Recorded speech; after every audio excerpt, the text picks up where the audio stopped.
బాగేన్విట్లే అనే గ్రామంలో తోవెట్ అనే కుటుంబం ఒక చెక్క ఇంట్లో నివసించేది. ఈ కుటుంబంలో తండ్రి, తల్లి, 2 కుమారులు ఉన్నారు. పెద్ద కొడుకు వయసు 10 ఏళ్లు, చిన్నవారి వయసు 7 ఏళ్లు. 7 ఏళ్ల చిన్నవారికి నత్తి ఉండేది. కోపంగా లేదా టెన్షన్ గా ఉన్నప్పుడు సరిగా మాట్లాడలేకపోయేవారు. పెద్ద, చిన్న కొడుకులు 2 ఒకే బడికి వెళ్లేవారు.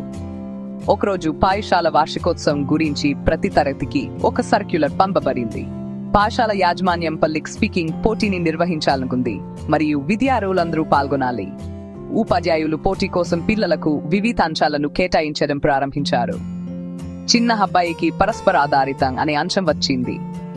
అతను ఇంటర్నెట్ మరియు పుస్తకాలను ఉపయోగించి ఈ అంశంపై పరిశోధన చేయడం ప్రారంభించాడు. తన పరిశోధనలో అతనికి మొక్కలు మరియు మానవుల మధ్య సంబంధం గురించి ఒక వ్యాసం కనిపించింది. ఆ వ్యాసలో ఒక మానవుడు ఒక మొక్కతో ఇలా అన్నాడు: మేము వదిలే కార్బన్ డయాక్సైడ్ వల్ల మీరు జీవిస్తారు మరియు మాపై ఆధారపడతారు. ఆ మొక్క ఇలా సమాధానం ఇచ్చింది: మేము విడుదల చేసే ఆక్సిజన్ వల్ల మీరు శ్వాస తీసుకుంటారు మరియు సంతోషకరమైన జీవితాన్ని గడుపుతారు. మొక్కలు మరియు మానవులు పరస్పరం ఆధారపడి ఉంటారని ఆ అబ్బాయి నిర్ధారించారు. అతనికి ఈ భావన చాలా నచ్చింది మరియు పోటీలో ప్రధానికి తన ఆలోచనలానికి తన నోట్బుక్ లో రాసుకున్నాడు. పోటీకి ముందు రోజు చిన్న అబ్బాయి బాగా సిద్ధమైన అప్పటికి టెన్షన్ గా ఉన్నాడు. తన నత్తి వల్ల పబ్లిక్ లో మాట్లాడాలంటే భయపడ్డాడు. అతను తన తండ్రి దగ్గరికి వెళ్లి తన ఆందోళనను పంచుకున్నారు. పోటీ హాలులో అందరినీ చూసినప్పుడు టెన్షన్ గా అనిపిస్తే కేవలం ఒక వ్యక్తిపై దృష్టి పెట్టి మిగిలిన వారిని పట్టించుకోకు. అయితే చిన్న అబ్బాయికి ఈ సమాధానంతో ఇంకా సంతృప్తి కలగలేదు.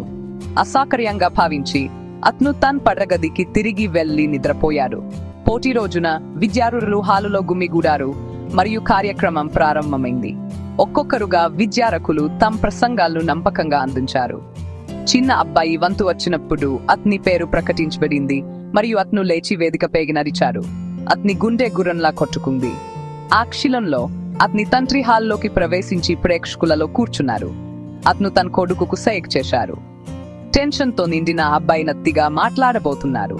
కానీ పైకి చూసినప్పుడు తన తండ్రి తన ఎదురుగా కూర్చుని ఉండటం చూశారు. అకస్మాత్తుగా తన తండ్రి సలహా అర్థం అతనికి అర్థమైంది. తన తండ్రిపై దృష్టి నిలిపి అతను మొక్కలు మరియు మానవుల పరస్పర ఆధారితం గురించి నమ్మకంగా మాట్లాడటం ప్రారంభించారు. అతని స్పష్టమైన మరియు శక్తివంతమైన వివరణకు ఎటువంటి నత్తి లేకుండా ప్రేక్షకులందరూ ఆశ్చర్యపోయారు.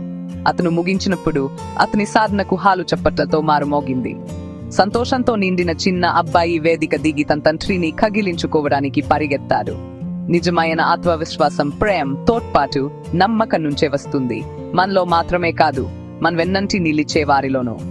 ప్రోత్సాహం మరియు ఏకాగ్రతతో భయాలు జయించి మనలోని ఉత్తమతను వ్యక్తపరచగలను. అలాగే ఏకత్ చెబుతోంది, మొక్కలు మనుషులు పరస్పరం ఆధారపడినట్టే.